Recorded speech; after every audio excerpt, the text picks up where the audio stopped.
I'm going to ask you about your first comment in a few minutes' time, actually, about seeing us, because I'm bored of me, frankly. So I'm sure you're probably bored of me by now. Don't answer that one. We start with injuries as ever, Brendan. Apologies if I've missed regarding Castagna, but is he fit? Is he available? Wilfred, indeed, you've said is fit and will be in the squad. Is Castagna available? No, still not. Probably another week to 10 days away.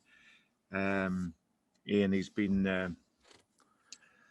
obviously been working well with the medical team, but no, he's still a little bit of time away. And Jamie Vardy, I'm intrigued. Half an hour yesterday. Do you see Wednesday in the FA Cup as a chance to get him more time and more match fitness, or do you save him and want to keep him for the Premier League and Liverpool? No. Wednesday's a big game for us. He hasn't lost too much fitness, Ian. That's the reality of it. Like I said, it's only a couple of weeks. He's in. He's got a great level of fitness, and it was just a case of he'd obviously been the 10 days out. He trained a bit with the team, only a couple of days. We give him the half hour in the game, and then you see what he, the dynamic that he brings the team, and then we may look at some. Yeah, we'll definitely get him some minutes on Wednesday, whether that's in the first period of the game or the second period. So, but yeah, he'll feature at some point. So with that in mind, Brendan, clearly you've taken this competition seriously throughout. Does that mean you're going with as strong an 11 as you can on Wednesday against Brighton? We'll have a strong 11. We'll make changes. There's no doubt about that. We have to consider the month, the games, obviously the early kickoff as well at the weekend. But we'll still have a strong squad. I'm also going to take the opportunity to look at maybe one or two of our talented young players that have been working with us. We have a group of young players that have been training with us, and like what I've always tried to do, when I feel it's the right moment for them to go in, give them the opportunity, because I think with young players, you never know until you put them in, and it's something that we've done all season really, but we want to get to the quarterfinal. Who's going to be in that squad then, Brendan, regarding those younger players who's been given the nod in the last 24, 48 hours and the nod of their dreams they'd have imagined? Well, none of them as of yet. So we'll, after this press conference, we'll confirm everything in terms of the strategy of the game and the squad and the team and everything else. And then you'll see that on Wednesday. Understood. What do you put Brighton's seeming resurgence down to, Brendan? They seem to be coming together as a unit. Graham Potter seems to be certainly getting a tune out of them, and they're playing well. How do you assess the opposition on Wednesday? Yeah, no, I think he always has done, Ian. That's the reality of it. I think what you're seeing now is a sort of a marrying of performance and results. I think they've always performed well, sometimes not necessarily getting the results, but no, they've always been very clear in how they've played. They got a very good football idea of the game, and I've always said that every time we've played against them. So there's nothing changed there. But I just think that they obviously not conceded a lot in the last few games. When they come into the game that we played a number of weeks back, they're actually in decent form as well in terms of performance. We played well on the evening and got a good result, but we know we'll have to be, equal to that to progress into the next round. But I think in terms of performance, not so much has changed. They've always played well, had a confidence in the identity of how they're working, and like I say, they've been able to keep clean sheets. How do you keep the players' minds fresh at the moment, Brendan? That you played yesterday, you're clearly preparing for Wednesday. You've got Liverpool and the Europa League. We've talked about the schedule, but as managers, as coaches, you must try and keep them mentally active somehow. Otherwise, is there a fear they slip into game recovery train and become robots? How do you keep them mentally stimulated, and do you throw things into their routine to just try and perk them up and make sure that they're kind of still happy, as it were, as people? Not necessarily, and I think that I'm fortunate. Well, I work with guys that are good people as well, so they understand the climate that everyone's in. I think it's just more communicating more. Of course, you're in. We're very fortunate, like I say, that the training ground's absolutely spectacular. So we come into this amazing environment every time you drive in. So that gives you the the boost of confidence, and they actually really like each other as well. So it's like friends coming in as well as professional colleagues. There's a real close knit group here with the spirit very strong, and yeah, but we'll talk through a lot, and both individually and collectively, and yeah, and you get various stimuluses, don't you? The guys talking about the American football last night and all that side of it. So yeah, so there's always plenty of topics of conversation. Were they allowed to stay up and watch it, were they, or did they catch up this morning? Yeah, no, I think a few of them did, but some of them are on recovery, so it's okay. I had a nice chat with Kasper on it. I don't understand it, to be honest, but I have to say I still have incredible admiration for the likes of Tom Brady and what he's achieved and everything else. So, but yeah, Kasper was enlightening me on some of the tactics within it. So, which is great. Who's your Tom Brady, Brendan?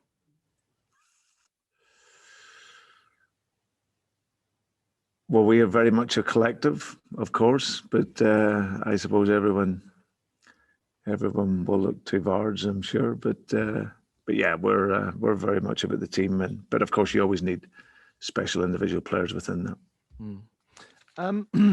You mentioned when you walked in, you quipped, understandably. It was something I wanted to speak to you about anyway, actually, and how testing this schedule is on you. So you're done yesterday, Wolves away, you go home, you've got another game in 3 days.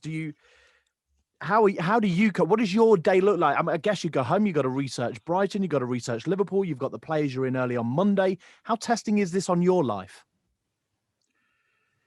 Yeah, it's of course it's very demanding,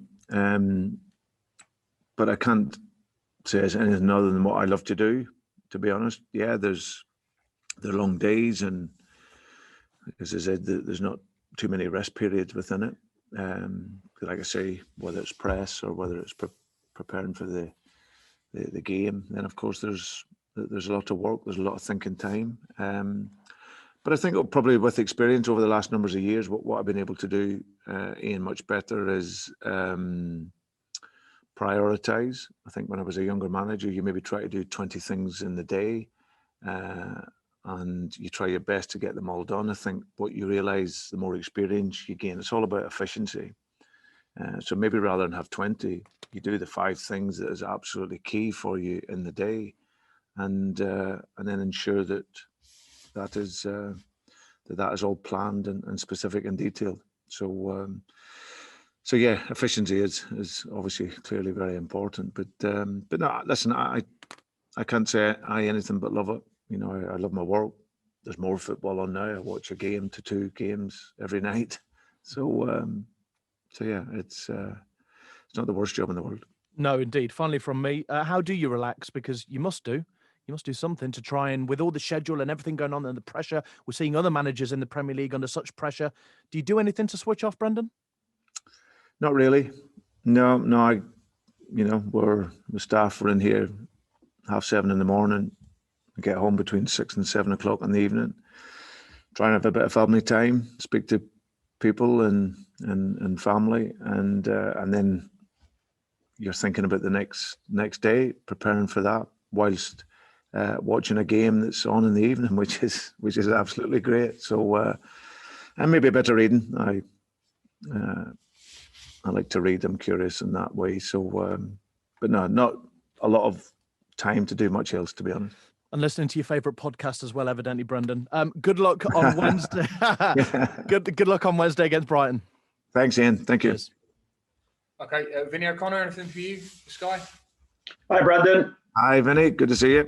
And you. I certainly hope you've seen your wife more often than me, at least. Yeah. I just wanted to get you, first of all, on Souček's red card and the decision to rescind that red card. What do you make of that whole situation? Well, thankfully, common sense has prevailed on that one. It was just incredible how 2 of our most experienced officials could not see that between the 2 of them. So I think common sense has prevailed. Like I say, it was absolutely clearly accidental what had happened. And I suppose for David, he'd be glad it was maybe so late on in the game and it didn't cost him. But yeah, it is a worry that our most experienced officials cannot see that. I saw David said, this was before the decision had been confirmed that it was going to be rescinded, that every footballer's got the responsibility to do the correct thing. But at the minute, officials are giving footballers the opportunity to gain success in some way from their actions. Is that something that you go along with? Vinny, can I just jump in there? We've got Mike Dean's our referee on Wednesday, so we've got to be quite cautious around talking about individual referees ahead of. Yeah, this actually wasn't. I don't think this is just referring to Mike specifically. This is just in general terms. So, yeah. But listen, also one and off the record, but off the record here that this is we're not supposed to speak about referees. Sure. Okay. So, no problem. But so please help us. I do want to ask you just specifically about Mike, but only in the context of that he subsequently received death threats. And he's had to make a complaint to Merseyside police, who have confirmed that they're investigating it. And Mike is obviously asked to take time off at the weekend as well, albeit he'll still referee you guys. I mean, that's not a nice situation, obviously, for someone like Mike to be involved in. You know, if he has made a mistake, to then have to put up with that kind of abuse is not on, really, is it? No, it's not acceptable. No. What do you make of that whole situation, Brendan, where social media stirs up a storm and not just referees, but footballers are having to take that kind of abuse because you've got to protect your players from it as well, I'd imagine. Yeah. Listen, I'm not on social media. I've never been on it. I don't really understand it. I'm obviously aware, very aware of the role it has in modern life. I only hope that somewhere along the line there's, the companies and government who are can take a bit more responsibility to govern some of the things that are said and some of the things that are placed on there. Like I said, I'm not an expert on it, and so I don't really follow it.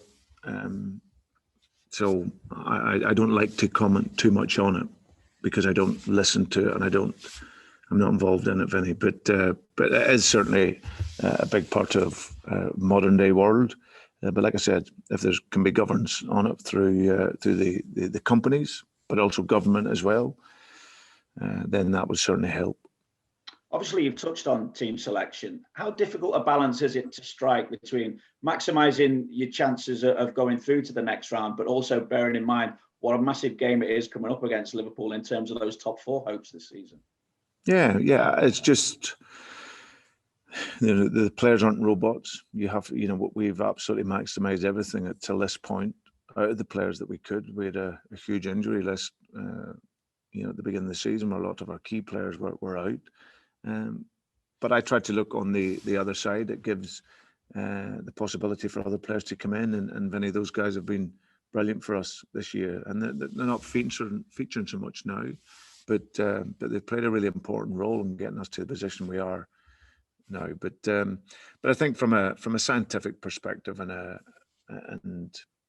psychological perspective, you cannot use the same players every single game. So it's something where you have to, as much as you would maybe want to play some players in certain games, you can't because of, like you say, the close proximity of other games. But of course, you still want to have energy and enthusiasm and freshness going into every game that you play. So hence the reason why you have to make changes. Are you punished almost more than any other season for being successful this time around because of the situation we all find ourselves in? But we all know and knew the type of season it was going to be. So we knew that the rhythm of our work was going to change. What teams and how you managed that was going to maybe determine how well you could do. Recovering from setbacks and disappointments, that was obviously going to be important. So we all knew and understood before a ball was kicked how difficult and challenging and how much of a test it was going to be. And all we've tried to do, and I can't speak for other teams or other clubs, we've just tried to manage it the best that we could with the squad that we have, and the players, they haven't complained. They've just got on with it, and they've given their all in every game. I'm just thinking that some people view this as a massive opportunity, bigger opportunity than most seasons to break into the top four. Yet at the same time, it seems it would if you're going to do that, it makes it more difficult to then have cup success as well. Yeah, well, we don't really see it as that. We just look at the next game. My only focus in this moment in time is Brighton, of course, and we want to get to the quarterfinal. We were disappointed when we went out of the League Cup, but at the beginning of the season we had a lot of injuries. But okay, the next cup competition was the FA Cup, so we want to do well with good position in the Europa League and a decent position in the domestic league. So we just have to attack every competition, do the best that we can, and then just see where it takes us at the end of the season. And just finally for me, and it's back to that battle for Champions League spots, with City 5 points clear, 7 points clear of yourselves in the game in hand. Do you feel it's their title and therefore you're in a race for one of the 3 Champions League spots? You could be one of 8 teams, I suppose, going for those Champions League spots that are remaining if City are to be champions. And honestly, I haven't even thought about it. Genuinely haven't. I think that with so many games still left to play, being so tight, my only focus is just looking at our performance level. You can't worry about where we're at now. We've been very good up until this point. I hear teams like Liverpool and Manchester United talking about,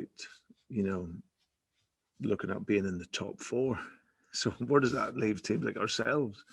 In terms of our aspirations, if the Premier League champions and some of these other huge clubs and superpowers in our game are looking at getting in the top 4. So that's really, I think it shines a light on how amazing the players have been here at Leicester up until now. And what we have to just try and do is just try and look into every game, quietly go about our work, being as professional as we can be, and then see where it takes us at the end of the season. And if it takes us in there, great. But if not, we'll fight right to the very end. Good stuff. Good to see you. All the best. Thanks, Vinny. Thank you. We're going to take a couple from Colin Hazelden for BBC's Midlands, and then we'll go to the dailies after that. Hi there. Yeah, just a couple of brief. It's sort of picking up on the theme, really. But I've talked to plenty of footballers in my time who just look at this as a job. But you talked about the love of what you do. You go home, you watch games. I see a lot of smiles on the field when I watch Leicester play as well. I feel like that's a thread running through the squad. Am I right about that? Is there a group here that really loves the game and loves just going out to play? Yeah, it's important. I tend to enjoy working with, players of that similar mindset. And thankfully here we have that. Players that, are watching football. Of course, they have other things in their life. But there's a genuine love for the game. Yeah, we know it's our profession and it's our work. But it's also our duty to entertain and what is an amazing game. And of course, in the modern game, there's so many other things that are tagged onto it. But we mustn't forget why we got involved in the game and that path that began many years ago for us all. And if you never lose sight of that, amongst all of everything that surrounds modern day football, if you go back to the simplicity of it all and why you did it, then it's a good reference for you when things are tough in your sport or you're losing games. You go back to the love of it, and thankfully we have a group and a management team here that love the game. Because at the moment you can't do it for the crowd adulation, can you? Because that's just not there. That you can't. You're not running to the corner and seeing these faces come back at you. You've got to find it somewhere from in yourself. Yeah, and that is important. That's where the hunger comes in. That I've always said, to compete and be competitive and consistent, you have to have a constant hunger. So that's our messages on a daily basis, arriving into games. But in order to be successful and succeed in any sport, really, you need to be prepared, and you need to be prepared to work hard. And once you do that, the confidence then comes into your football and into your life. And then anyone with confidence can succeed. So, but of course, you always look at naturally what people do as well. And thankfully, we've got a group here, when I look at them, they're very enthusiastic. They have wonderful enthusiasm for the game. And that's a great start point. Just lastly, you're in 3 races. You could say you could be pretty confident about winning any single one of them, really. The race to the top 4, the Europa League, the FA Cup. Do you have conversations with the hierarchy at the club about ambition management, about what they want you to achieve at this stage? Or are you left, just as you say, to look at each match as it comes? Yeah, no, I've under no pressure whatsoever. I knew when I came into here that the club was ambitious, but it was also realistically optimistic. It understands where the club is at. We will always do everything, and I think this club has shown that everything is possible. But of course, we want to continue to evolve and develop, and I think that that is the essence of the work here. From a manager's perspective, it's pure gold, because you can concentrate on the football, and that's what the job is. You can support and help commercially, and I've got great relationships here with our chief executive Susan Whelan does an amazing job behind the scenes and managing that side of the club. We've got John Ruckin here as the director of football, who I link in with on a daily basis. So. And then obviously you get Top working from afar, who oversees everything. And so we're all ambitious. We all want to do well, but we're all realistic in terms of where we're at.